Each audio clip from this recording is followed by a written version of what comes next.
en arrepentimiento hacia los pies de Jesucristo. Solo y exclusivamente con el libro a los romanos. Y este libro es tan profundo que de él se han escrito tesis, otros libros, comentarios, innumerables documentos de este libro. Y cada vez que leemos un versículo, de él podemos sacar un aprendizaje infinito. O sea, este libro tiene una profundidad que cada vez que nosotros los estudiamos, el Señor se manifiesta y nos deja una enseñanza nueva.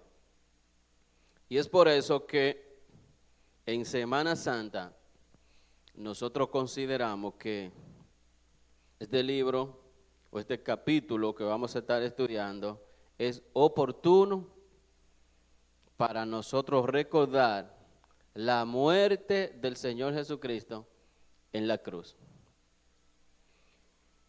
Yo te invito entonces a que ahí donde está, busque tu Biblia y me acompañe a leer en el libro a los Romanos, el capítulo 3. Y vamos a estar estudiando del versículo 1 hasta el versículo 8. Pero antes, yo quiero leerte los versículos 28 y 29 del capítulo 2. Miren cómo termina Pablo el capítulo 2. Dice así: y el que físicamente es incircunciso, pero guarda perfectamente la ley, te condenará a ti que con la letra de la ley y con la circuncisión eres transgresor de la ley. Pues es judío el que lo es exteriormente.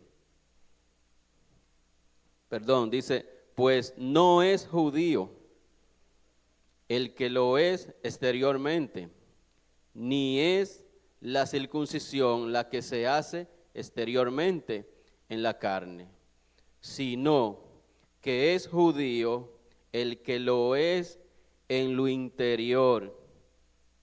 Y la circuncisión es la del corazón, en espíritu, no en letra, la alabanza del cual no viene de los hombres, sino de Dios.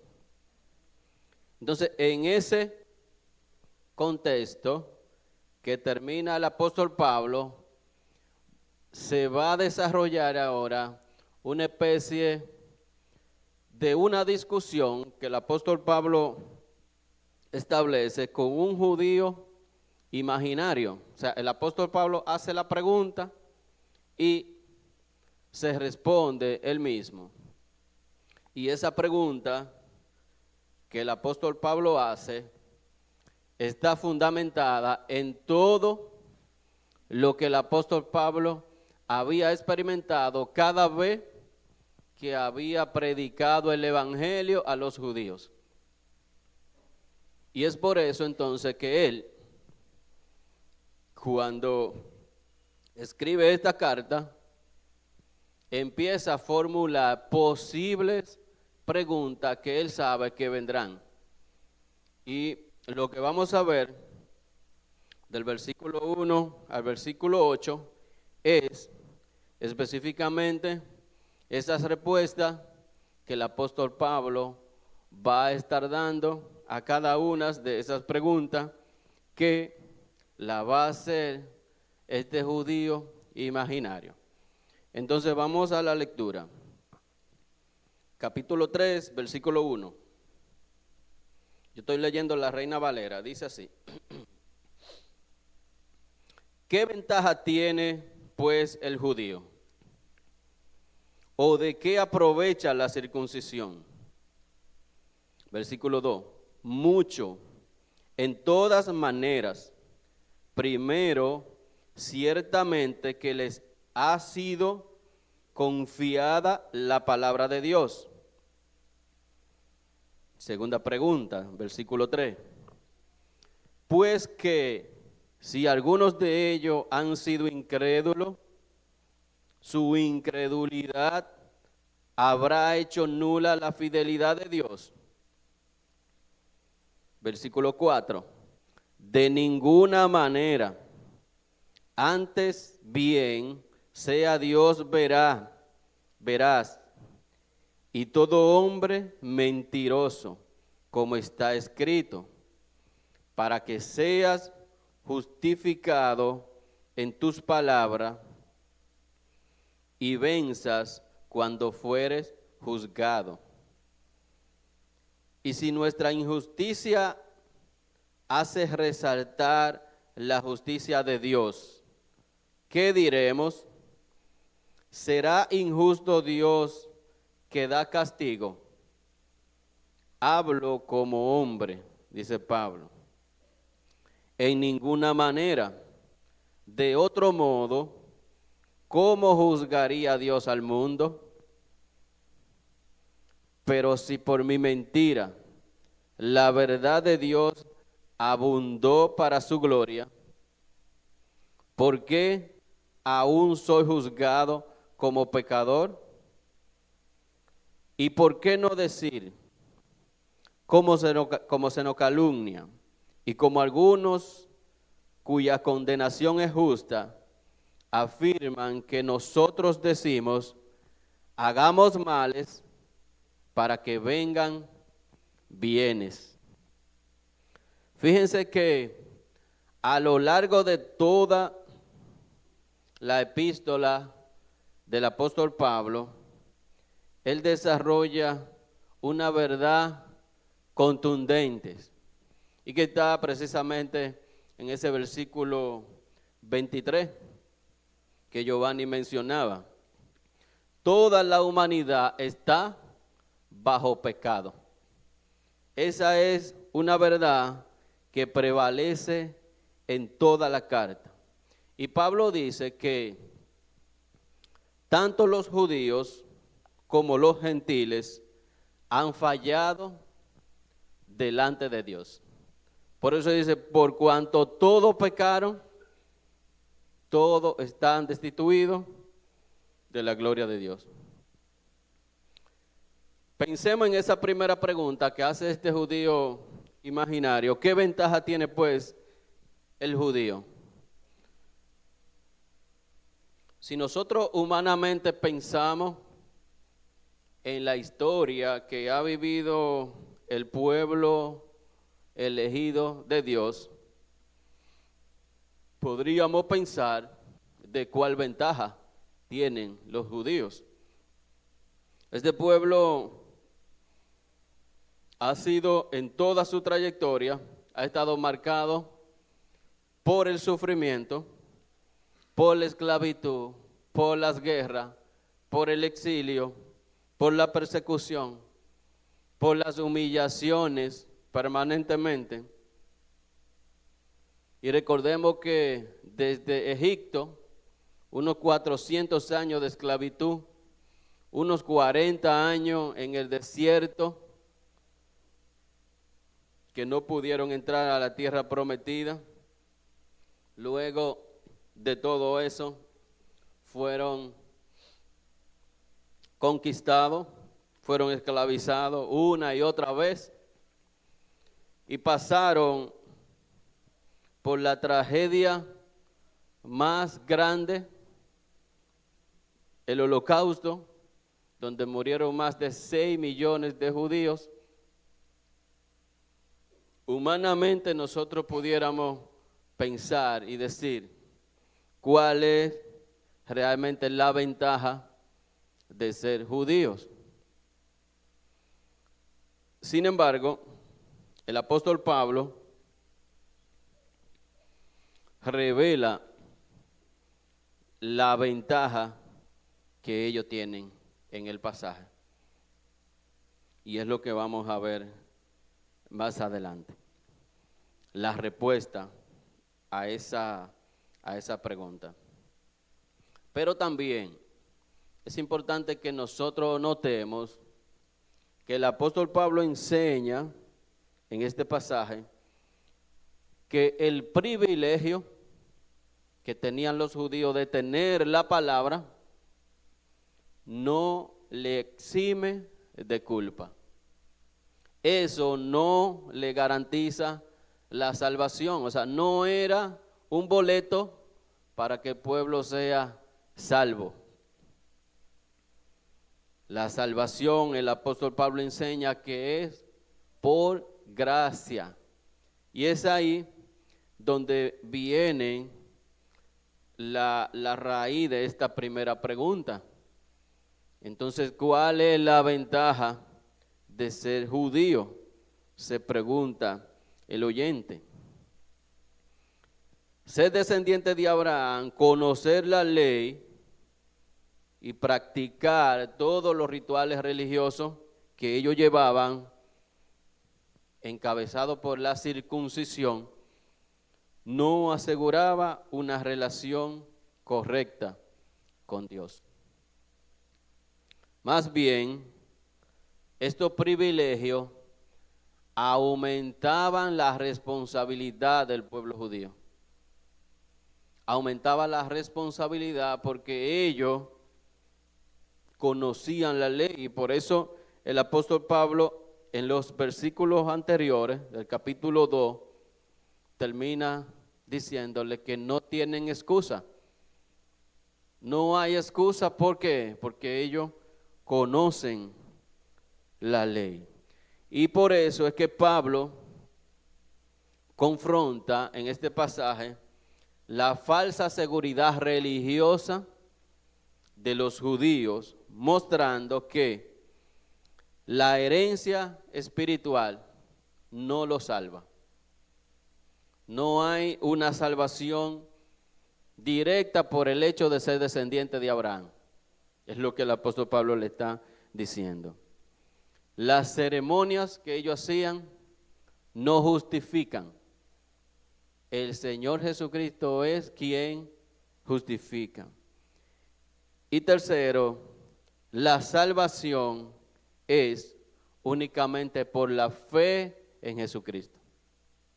Eso es lo que el apóstol Pablo está enseñando en esta carta. Entonces fíjense que debido a estas enseñanzas, muchos judíos se oponían a Pablo, acusándolo de ¿qué? Primero lo acusan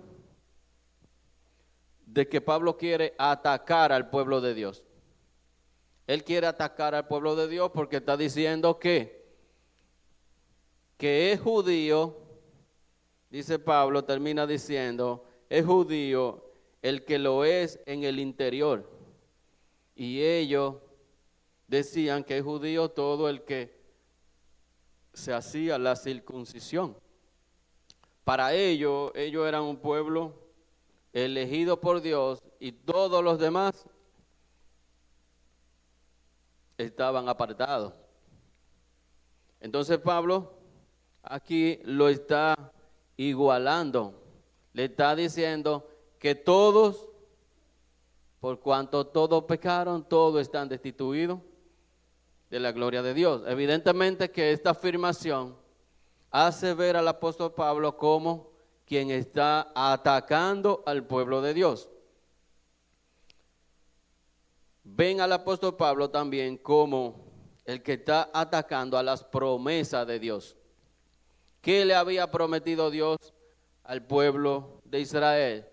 Que en Abraham iban a ser benditas todas las generaciones.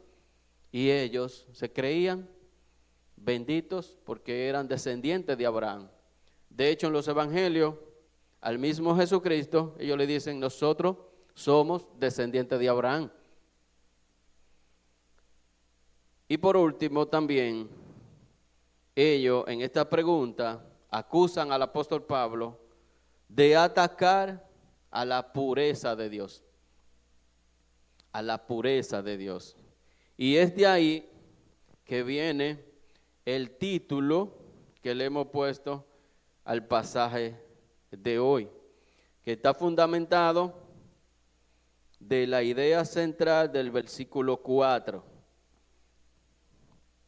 que dice: de ninguna manera, antes bien, sea Dios veraz y todo hombre mentiroso, como está escrito. Entonces, el título del pasaje es: la infidelidad humana no elimina la fidelidad de Dios. Repito, la infidelidad humana no elimina la fidelidad de Dios. Dios seguirá siendo fiel independientemente de lo que tú creas o de lo que tú hagas. Su fidelidad no es dependiente de nosotros. Él siempre seguirá siendo fiel. Y vamos a ver en el desarrollo del pasaje que es una de las preguntas que el judío imaginario le hace a Pablo en el versículo 3. Él dice: ¿su incredulidad habrá hecho nula la fidelidad de Dios? A lo cual Pablo responde: de ninguna manera. O sea, no hay manera alguna de que Dios sea infiel. Su fidelidad permanece independientemente de lo que nosotros seamos. Entonces, las objeciones son precisamente las que Pablo responde en estos versículos del 1 al 8, defendiendo que Dios sigue siendo fiel, justo y verdadero a pesar de la incredulidad humana. Dios sigue siendo fiel, justo y verdadero a pesar de la infidelidad humana. Entonces el pasaje lo vamos a desarrollar en tres aspectos fundamentales. El primer aspecto, yo quiero que lo anote, es la naturaleza de estas objeciones. Fíjense que son objeciones que empieza a poner este oyente, este judío imaginario, así lo hemos llamado, a lo cual el apóstol Pablo está respondiendo anticipadamente. Fíjense qué brillante es Pablo, que escribe esta carta a los romanos y al mismo tiempo que lo está escribiendo, ya él está dando respuesta a las posibles preguntas que van a tener los oyentes. Entonces, independientemente de que sabemos que todas las escrituras son inspiradas por Dios, vemos también el don que Dios puso en Pablo para escribir. Y este libro a los romanos, sin lugar a duda, que es la carta que tiene mayor profundidad para todos los cristianos. Y yo quiero entonces que vayamos a ese primer punto, la naturaleza de estas objeciones. ¿Cómo son? ¿Cuáles son las características de estas objeciones? ¿Por qué este judío imaginario se opone a lo que Pablo está planteando, a lo que Pablo está enseñando, y empieza a hacer preguntas que lo que están tratando es de distorsionar el mensaje que Pablo está enviando? Son preguntas distractoras que lo que buscan es quitar la atención de quien está enseñando. La primera característica de estas objeciones es que son defensivas. Son objeciones defensivas. Es como cuando usted le está enseñando a una persona, esa persona sabe que tú le estás diciendo la verdad, pero él no tiene argumentos para rebatir, y lo que hace es que empieza a preguntarte: oh, pero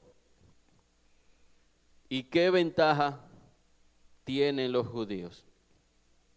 Fíjense que él empieza con una pregunta que en cierto modo tiene coherencia a principio, pero al final tú te vas a dar cuenta que esta misma persona que empieza preguntando por las ventajas termina haciendo una pregunta totalmente blasfema. Y es donde el apóstol Pablo ni siquiera responde la última pregunta. Este hombre se siente confrontado cuando el apóstol Pablo dice que la circuncisión es la del corazón en espíritu, que no es la de la carne, no es la que tiene letra como ellos pensaban, es la de la carne. Y Pablo dice quién es el verdadero judío. Entonces, este hombre, en vez de arrepentirse, lo que hace es que busca argumentos a través de preguntas. Entonces, ¿qué ventaja tiene ser judío, Pablo? Entonces, tú me estás diciendo que ser judío no tiene ninguna ventaja, no significa nada la circuncisión. Y vamos a ver que Pablo sí reconoce un privilegio, el hecho de que a ellos le fue concedida la palabra de Dios. Pero Pablo también enseña que eso lo que hace es darle mayor responsabilidad, pero eso no lo salva. Eso no lo salva. Entonces, la segunda característica de las objeciones es que son racionalistas. A lo racional, él se va, intenta someter a Dios a la lógica humana, todo desde el punto de vista de la humanidad. Y dice, si algunos no creyeron, esto invalida a Dios.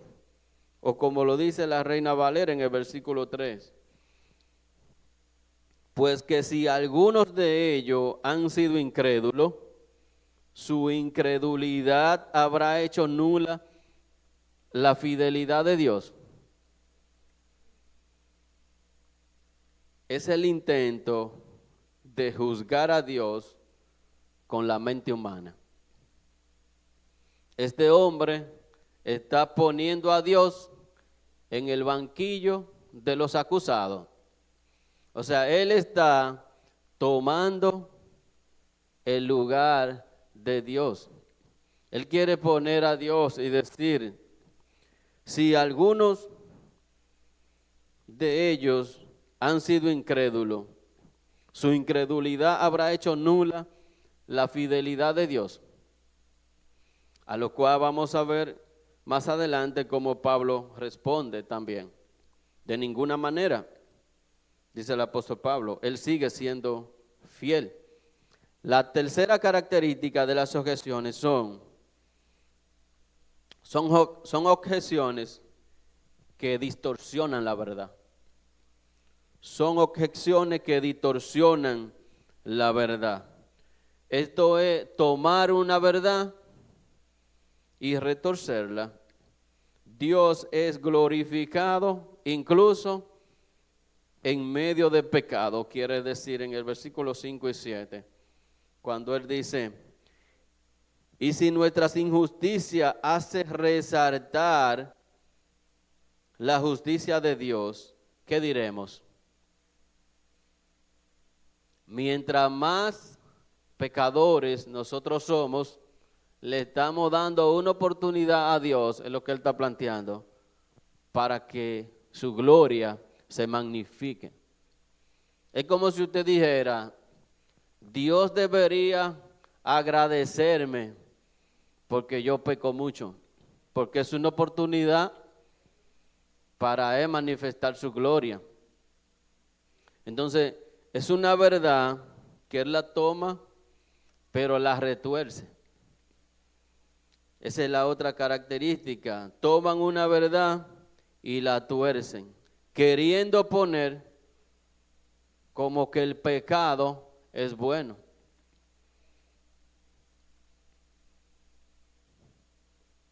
La cuarta característica es que son objeciones justificadoras de pecado. Son objeciones justificadoras del pecado. Y esta es, mis amados, la más peligrosa de las características de estas objeciones.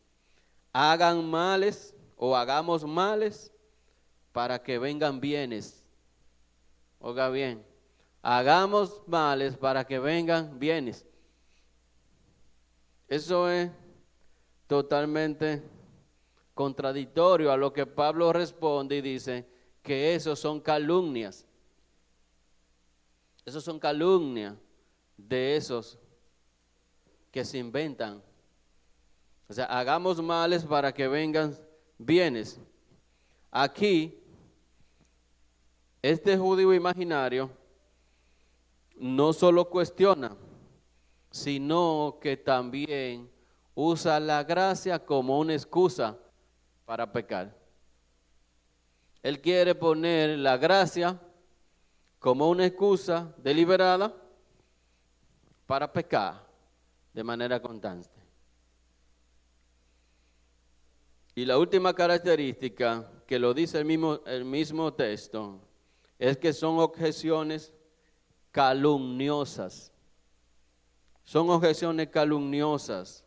Pablo mismo lo dice, como se nos calumnia, le atribuían cosas que él nunca enseñó. Pablo nunca enseñó eso. Hagamos males para que vengan bienes. Que promovía el pecado y que anulaba la ley. O sea, Pablo nunca anulaba la ley. Las preguntas se hacen con un propósito, se hacen estas preguntas. Y el propósito es desviar la atención del mensaje que está llegando. Él está haciendo, fíjense, una pregunta tras otras preguntas, otras preguntas, otra pregunta. Y hasta que Pablo está respondiendo, él está haciendo preguntas. ¿Cuándo deja él de preguntar? Cuando Pablo deja de responder. La última pregunta Pablo ni siquiera la responde, porque es una blasfemia lo que este judío imaginario está diciendo. Las preguntas se vuelven cada vez más irreverentes cuando se compara la primera pregunta con la última. Fíjense que la primera pregunta es una pregunta que cualquiera la podría hacer. Entonces, ¿qué ventaja tiene el ser judío?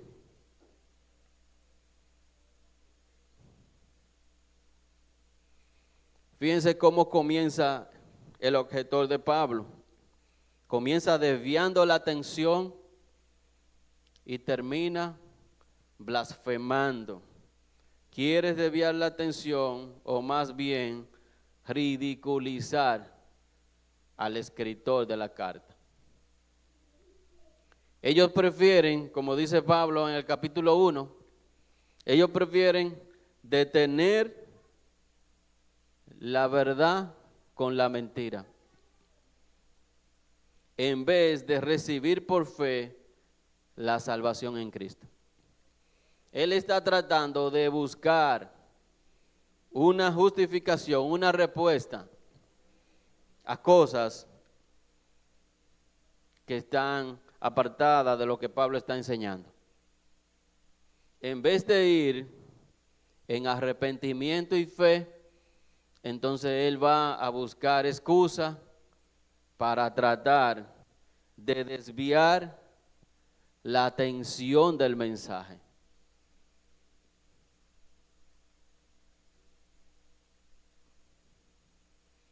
¿A ustedes no les ha ocurrido que cuando ustedes están predicando el evangelio o enseñando el evangelio, alguien le pueda preguntar a ustedes, ¿y dónde estaba Dios? O sea, o qué existía antes de que Dios creara el mundo? ¿Y de dónde viene Dios? Y tú dices, ¿y de dónde viene Dios?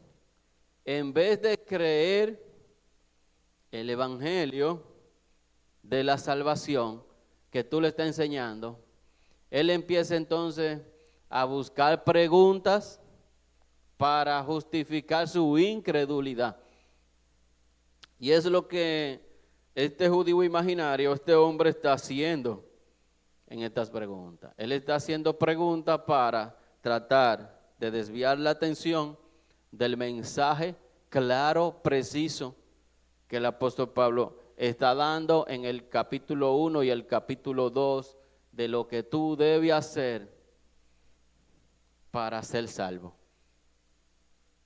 Con esto en mente, entonces, yo quiero ir a nuestro segundo punto que le hemos puesto, la debilidad de estas objeciones.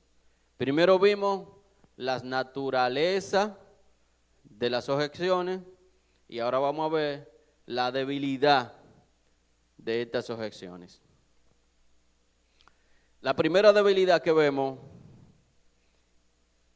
en la primera pregunta, ¿qué ventaja tiene ser judío? Es que confunden un privilegio con la salvación. Es verdad, y el apóstol Pablo lo reconoce, que los judíos tenían el privilegio de tener el oráculo de Dios, la palabra de Dios. La tenían. Cuando ningún pueblo la tenía, ellos la tenían. Es un privilegio, pero ellos cometieron el error de creer que tener la ley, pertenecer al pueblo elegido, era una garantía de salvación. Confunden entonces la ley, la circuncisión, lo externo con la salvación. Esa es la primera debilidad que podemos encontrar en esta primera pregunta. La confusión de un privilegio con la salvación. La segunda debilidad es que ellos, o más bien este judío oyente imaginario, cuestionan la fidelidad de Dios basándose en la incredulidad humana. Segunda debilidad que vemos, cuestionan la fidelidad de Dios basándose en la incredulidad humana. Y es ahí donde hace la pregunta, pues que si algunos de ellos han sido incrédulos, su incredulidad habrá hecho nula la fidelidad de Dios. Y ellos, en esa en esas preguntas están tratando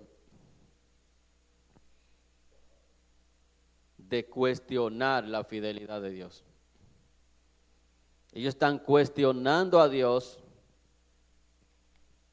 porque Dios había dicho en su palabra que Él bendeciría a ese pueblo. Y ellos dicen entonces porque algunos de nosotros, de los judíos, han sido incrédulos, entonces Dios va a dejar de ser fiel. Y la respuesta es, de ninguna manera, dice el apóstol Pablo. Pero él está cuestionando la fidelidad de Dios, apostando a la incredulidad humana. La tercera debilidad es que ellos sacan conclusiones lógicas incorrectas sobre la justicia de Dios. Ellos sacan conclusiones incorrectas sobre la justicia de Dios. Y es cuando dicen en el versículo 5, ¿qué diremos? ¿Será injusto Dios que da castigo? ¿Será injusto Dios que da castigo? Fíjense que yo le decía anteriormente que este versículo, el versículo 5,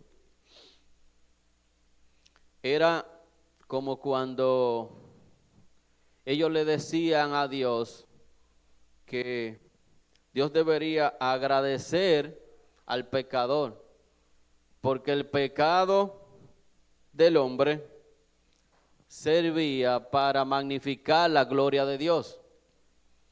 En medio del pecado, Dios se glorificaría mucho más. Y por eso ellos dicen, ¿qué diremos entonces? ¿Será injusto Dios que da castigo? El apóstol Pablo, escribiendo esta carta, siente el grado de perversidad que hay en ella y dice, hablo como hombre. Escuchan bien, hablo como hombre.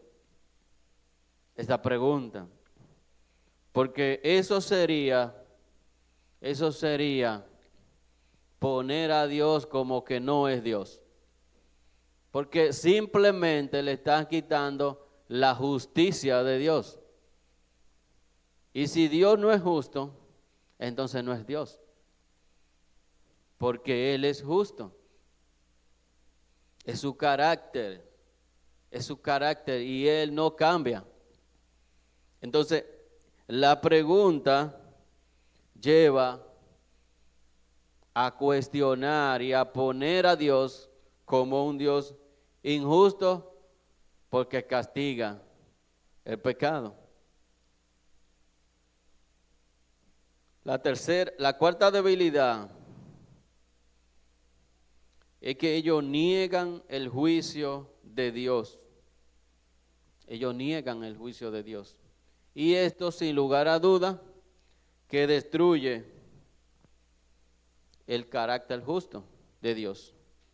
Lo destruye. Y por eso el apóstol Pablo responde, de ninguna manera. Y miren entonces, con la sabiduría que Dios pone en Pablo para responder y al mismo tiempo con una pregunta poner a este judío entre la espada y la pared cuando él le dice, ¿cómo juzgaría Dios al mundo? Porque los judíos consideraban que todos los demás estaban destituidos, que solamente ellos eran el pueblo de Dios. Entonces Pablo dice, ¿cómo juzgaría Dios al mundo? Si fuese así.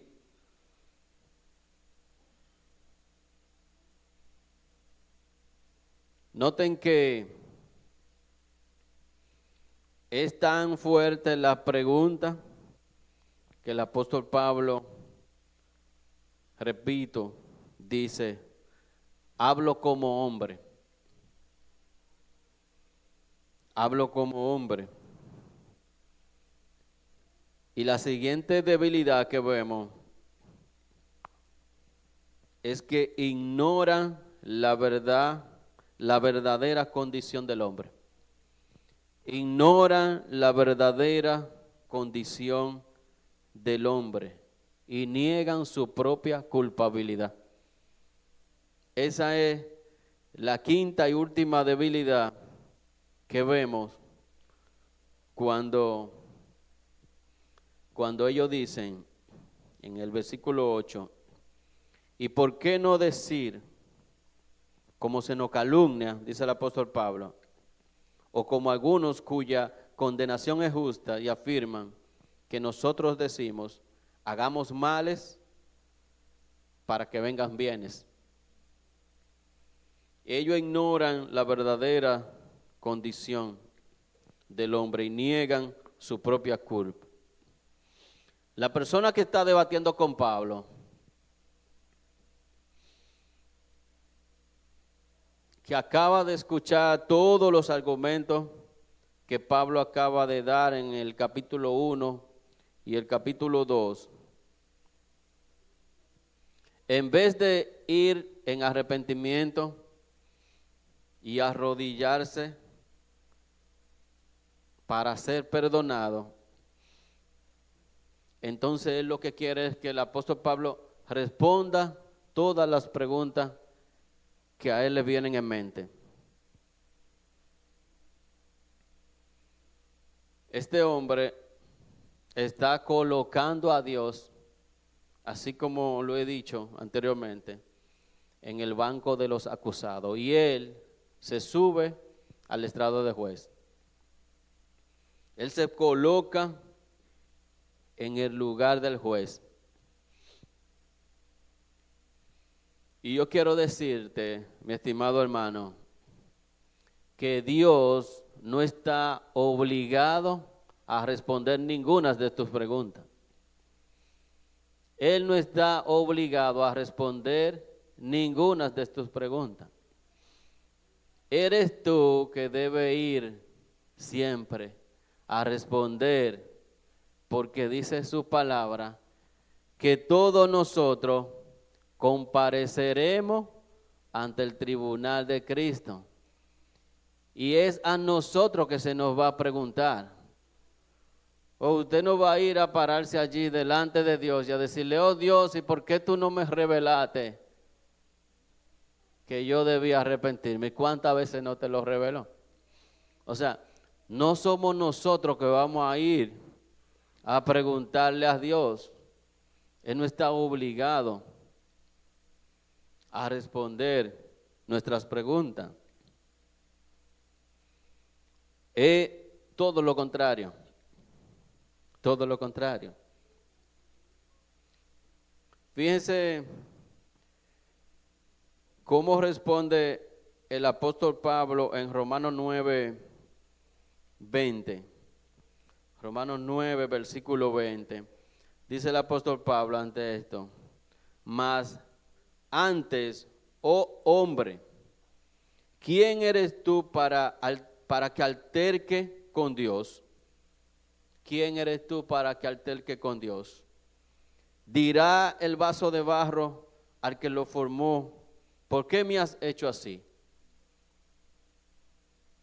Él es soberano. Él es el creador. Y recordemos en el libro de Job, cuando Job estuvo pasando por la enfermedad, por la vicisitud que pasó en su aflicción, cuando él quiere reclamar a Dios, Dios le preguntó, ¿y dónde estabas tú cuando yo estaba formando los cielos y la tierra? ¿Dónde estabas tú cuando yo estaba formando los cielos y la tierra? somos nosotros, reitero, los que estamos obligados a responder al Señor.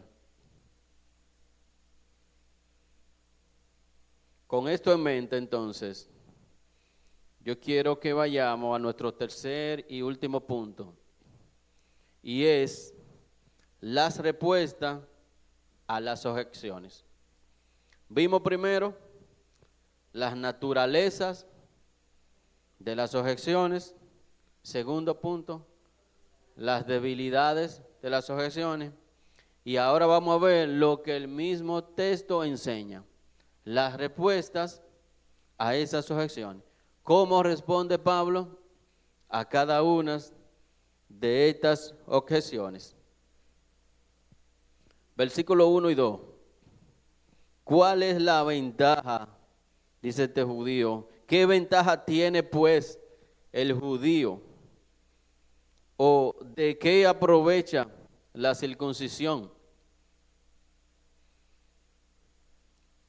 Si nosotros pudiéramos ver ese texto como una discusión entre el judío y Pablo, él le diría: Pablo, ¿tú quieres decir que nosotros los judíos no tenemos ninguna ventaja ante todas las naciones? ¿Eso es lo que tú estás planteando? ¿O tú quieres decir que la circuncisión que Dios mismo mandó no aprovecha para nada? Y la respuesta que Pablo da de una manera muy inteligente es: mucho importa. La verdad que sí, que tú poder tener la palabra de Dios es una ventaja, es un privilegio que hoy cada uno de nosotros tiene. Hoy ustedes tienen la palabra todos, y no solamente en una versión, sino que la tienen en diferentes versiones, en físico, digital y en diferentes idiomas. Entonces hoy todos nosotros tenemos ese privilegio que tenía única y exclusivamente el pueblo de Israel, que tenía la palabra de Dios en todo sentido, dice él, mucho en toda manera. Primero, dice él, primero, ciertamente que le ha sido confiada la palabra de Dios. A ti y a mí se nos ha sido confiada la palabra de Dios también hoy.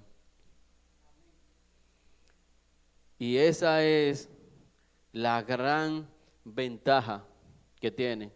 Hay muchas ventajas más que tiene, pero el apóstol Pablo se limita solamente a responder la primera. Fíjense que él dice: primero, ciertamente a ustedes se le ha sido confiada la palabra de Dios.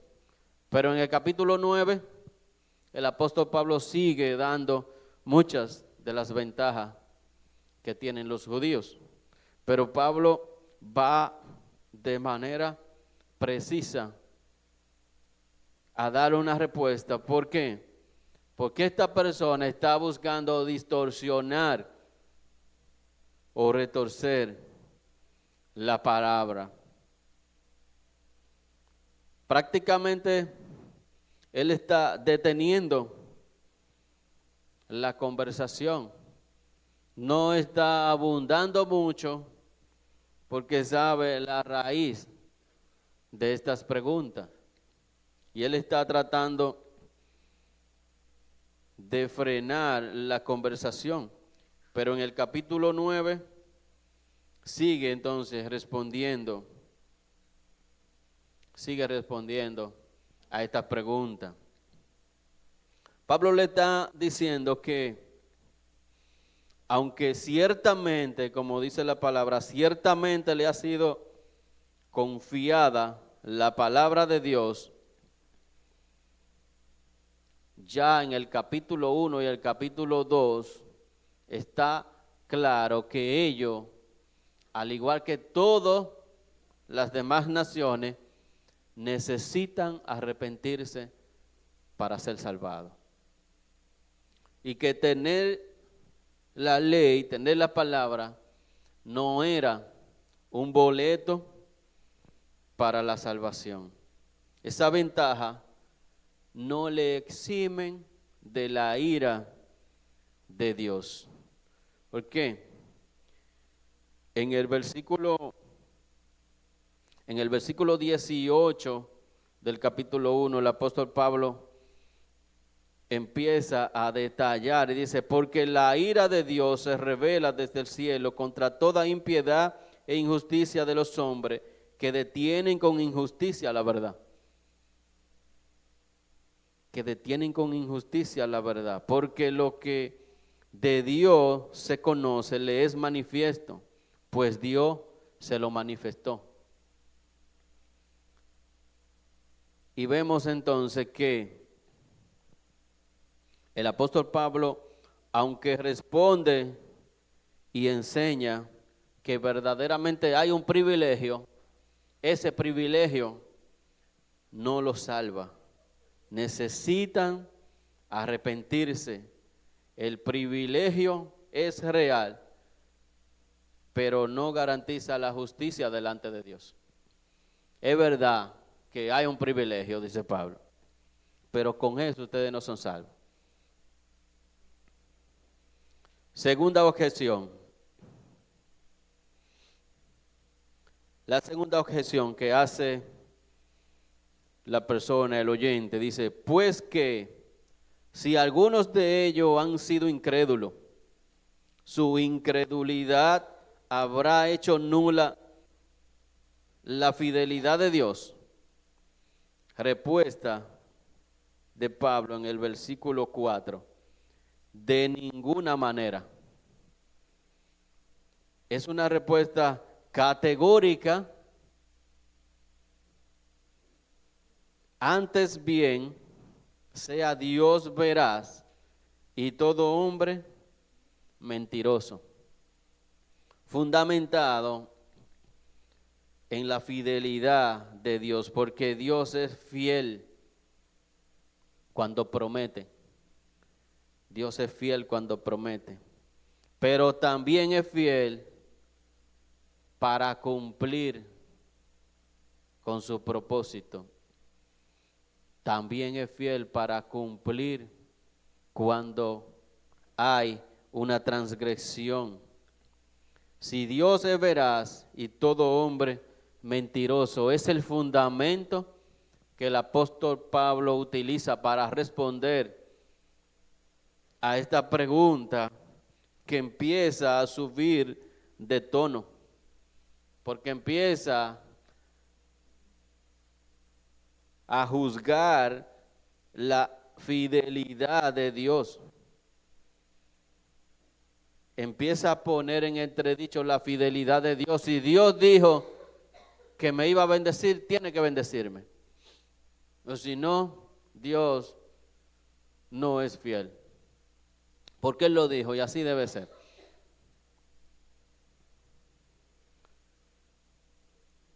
El apóstol Pablo cita también para responder en el versículo 4, el Salmo 51, versículo 4, cuando el salmista dice, contra ti he pecado, solo contra ti, y he hecho lo que es malo ante tus ojos.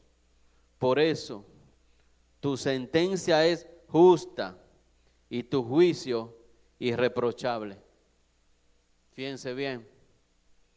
Contra ti solo es pecado y he hecho los malos ante tus ojos. Por eso, tu sentencia es justa y tu juicio irreprochable.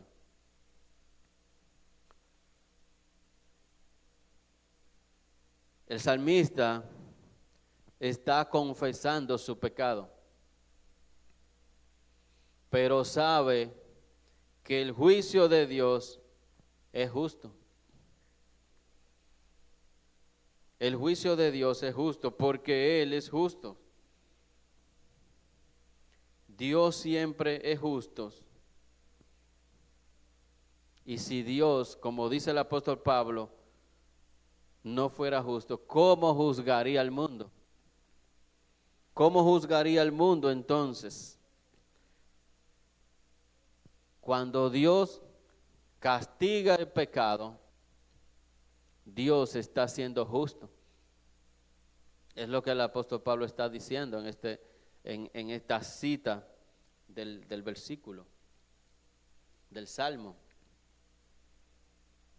El salmista sabe, está confesando contra ti, solo contra ti he pecado, he hecho lo malo ante tus ojos, por eso tu sentencia es justa y tu juicio es irreprochable. ¿Por qué somos perdonados? Por la gracia de Dios. Es por la gracia de Él que somos perdonados. Tercera objeción que hace el oyente. Y dice, ¿qué diremos? ¿Será injusto Dios que da castigo? ¿Será injusto Dios que da castigo? Y aquí es que el apóstol Pablo dice, hablo como hombre. Y responde, de ninguna manera o de otro modo, ¿cómo juzgaría Dios al mundo?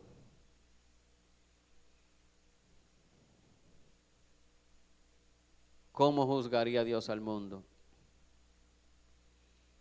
Es una pregunta cargada de irreverencia al Padre. Tratar de justificar mi pecado en el hecho de que Dios se glorifica mucho más. Y de ahí he escuchado algunos testimonios de personas que dicen cuán grande es Dios que salvó a este hombre que era drogadicto, asesino, violador, que había hecho innumerables atrocidades. O sea, cuán grande es Dios porque lo salvó a él. Y hay gente que piensa que porque no haya hecho nada de eso y Dios también lo salvó, no tiene un testimonio tan fuerte. Hay muchos que utilizan esos tipos de testimonios como una manera de mostrar la grandeza de Dios. Y es ahí donde este oyente está tratando de distorsionar la enseñanza que Pablo está dando. ¿Qué diremos? ¿Será injusto Dios que da castigo? De ninguna manera. De ninguna manera es Dios injusto cuando castiga el pecado, porque ¿de qué forma entonces juzgaría Dios al mundo? Eso sería corromper el atributo de la justicia de Dios. Sería quitar, y si quitamos esos, caemos entonces en que Dios no es Dios, porque Él es justo independientemente de quién seamos nosotros. Él es justo independientemente de quiénes seamos nosotros.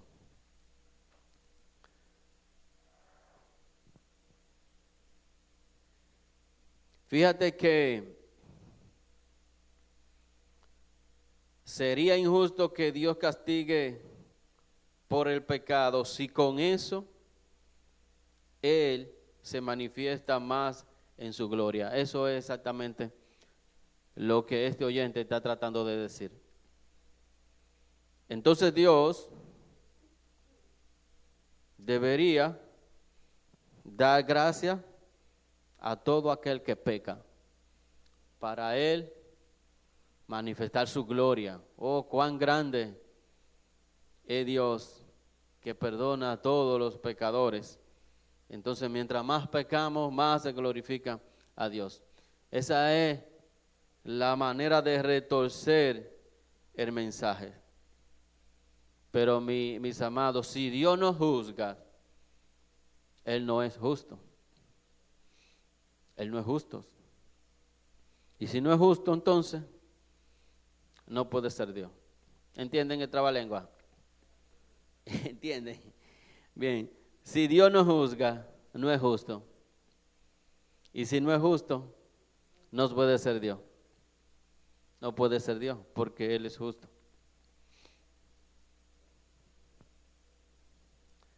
¿Por qué?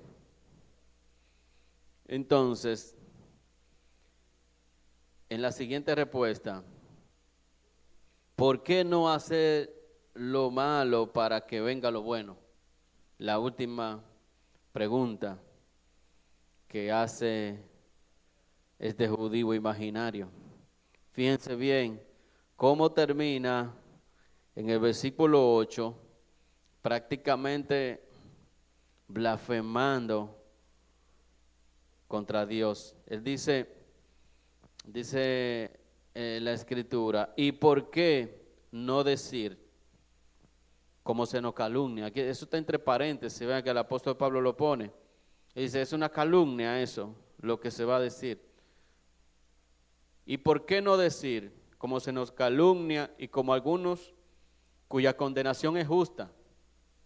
Fíjense que el mismo Jesucristo dijo que el que blasfema contra el Espíritu Santo, para eso no hay perdón, está condenado.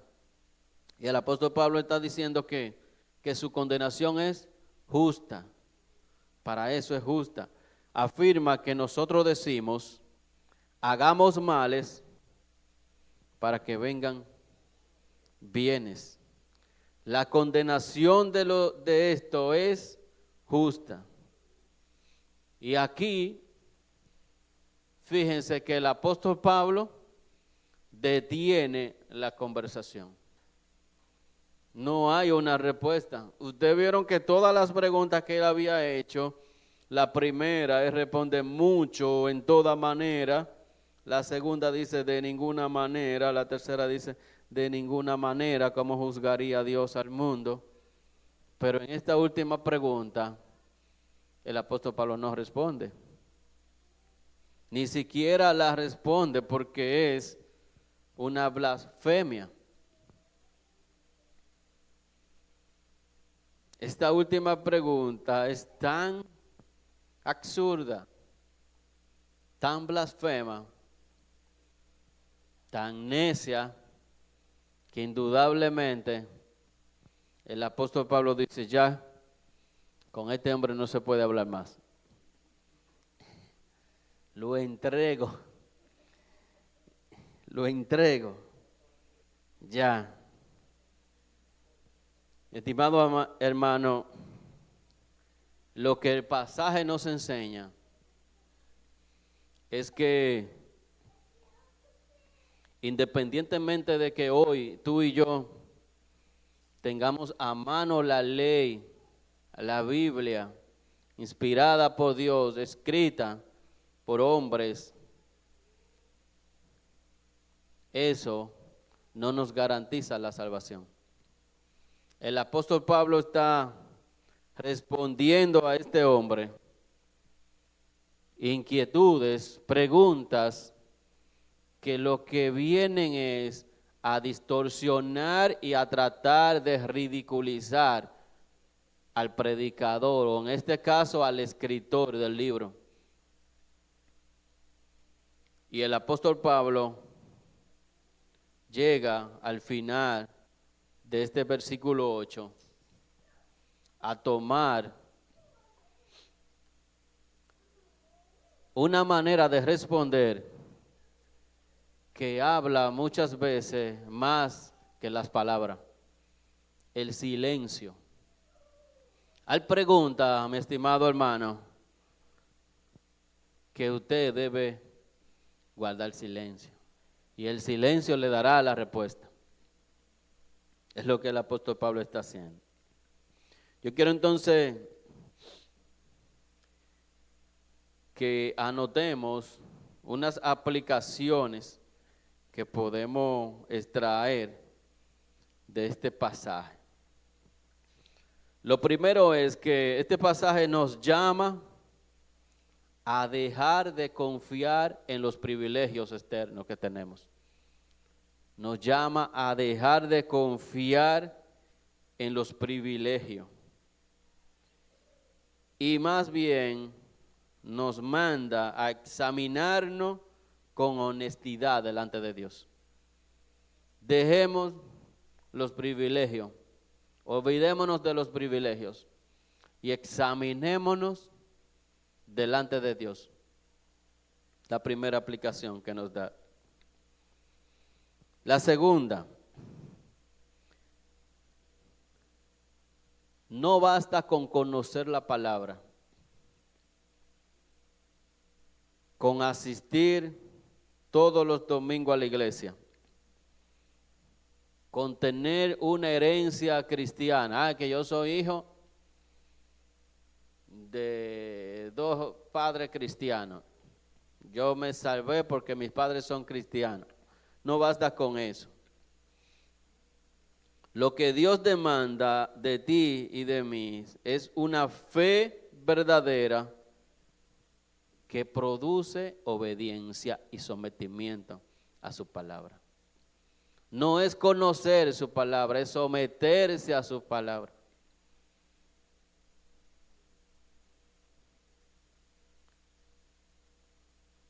El pasaje también nos advierte contra la tendencia humana de discutir con Dios. Mi amado, no discuta con Dios, porque Él es soberano. Él terminará haciendo lo que Él quiere, porque de Él y para Él son hechas todas las cosas. ¿Usted ha escuchado un dicho que dice, con Dios no se discute? Eso es así. Con Dios no se discute. Su voluntad es soberana.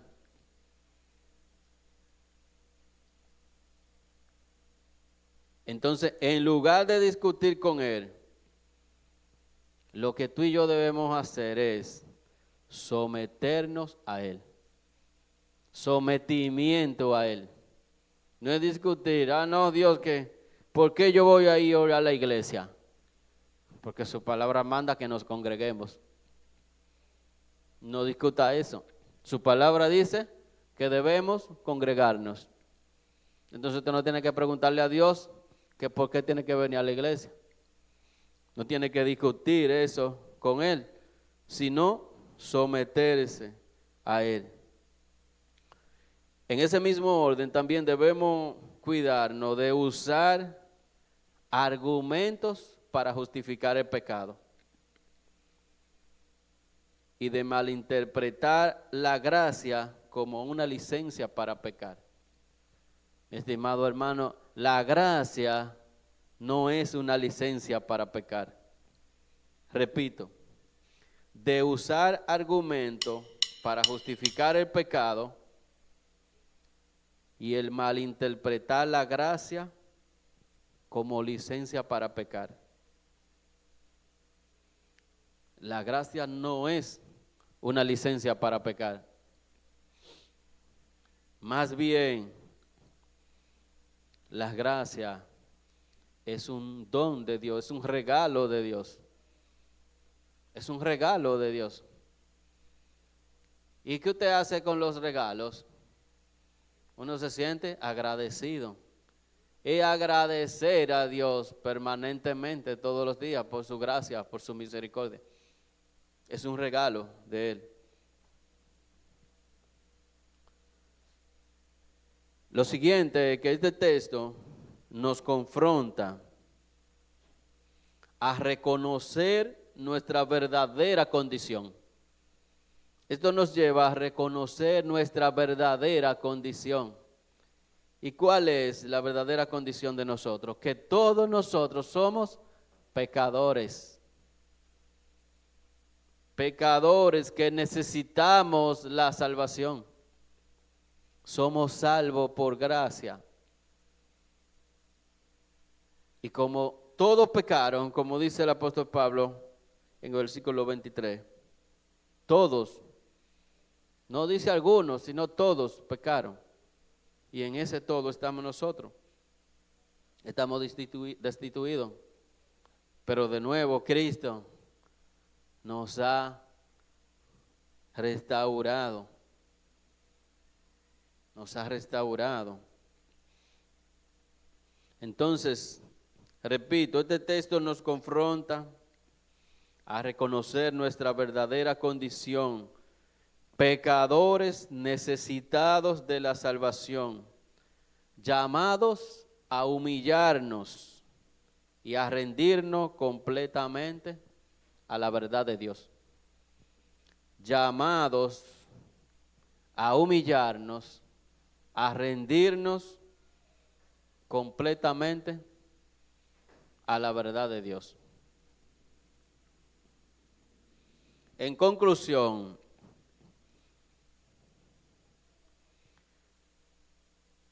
el pasaje de Romanos 8, del 1 al 8, capítulo 3, nos enseña que Dios permanece fiel, justo y verdadero, sin importar la incredulidad de nosotros.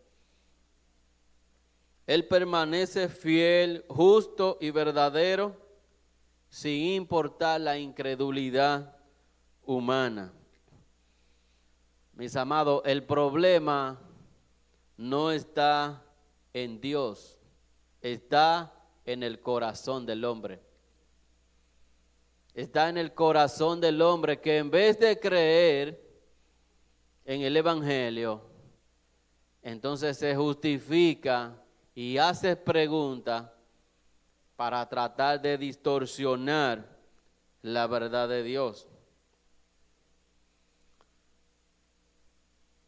Frente a esta realidad, tú y yo no estamos llamados a cuestionar a Dios, sino más bien a responder con arrepentimiento y con fe. Hoy, o más bien en esta noche, la decisión es clara, es precisa y oportuna.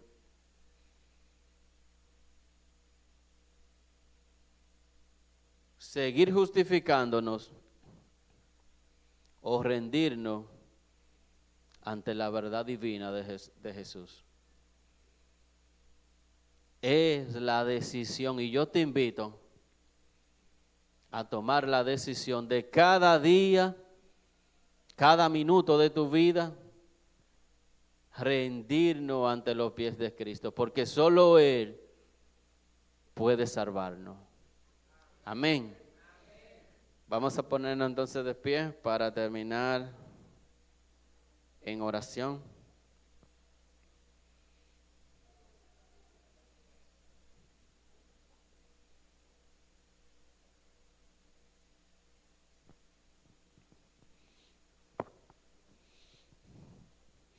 Amado Dios, te damos gracias en esta noche, Señor, porque tu fidelidad, tu justicia permanece para siempre, oh Señor.